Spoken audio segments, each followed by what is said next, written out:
नमस्कार. मी संदर्भ ग्रंथपाल प्रसाद भडसावळे. आज आपल्यासमोर सादर करत असलेल्या बोधकथेचे नाव आहे संगीतातील ताकद.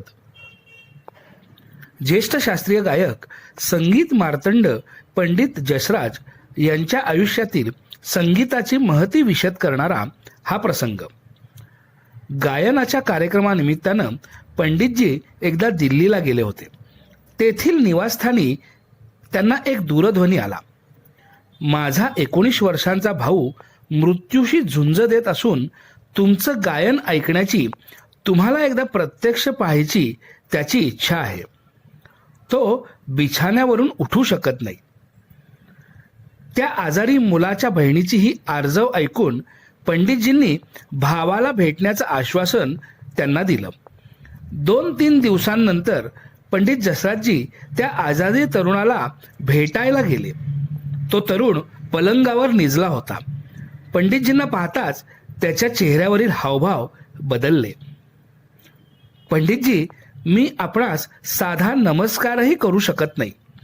एवढे एकच वाक्य बोलून तो रडू लागला. तो शांत झाल्यावर पंडितजींनी प्रेमळ स्वरात त्याला विचारले, मी तुझ्यासाठी काय करू शकतो? त्यानं पंडितजींना दरबारी रागात काहीतरी ऐकवण्याची विनंती केली. पंडितजींनी सूर लावला व सुमारे 40 मिनिटं ते गात होते. गायन संपवून पंडितजींनी डोळे उघडले आणि काय आश्चर्य, तो तरुण पलंगावर उठून बसला होता. हळुवार आवाजात तो जसराजजींना म्हणाला, पंडितजी, मी जास्त दिवसांचा सोबती नसल्याची कल्पना तुमच्याप्रमाणे मलाही आहे. मात्र तुम्ही प्रत्यक्ष माझ्यासमोर माझ्यासाठीच केलेलं गायन ऐकल्यानंतर माझ्या सगळ्या इच्छा पूर्ण झाल्या आहेत. आता मी शांतपणे परलोकाचा प्रवास करू शकेन.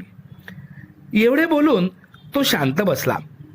त्याचे डोळे अश्रूंनी दाटले. डॉक्टरांचं भाकीत चुकवून तो तरुण पुढे 2-2.5 वर्ष जगला.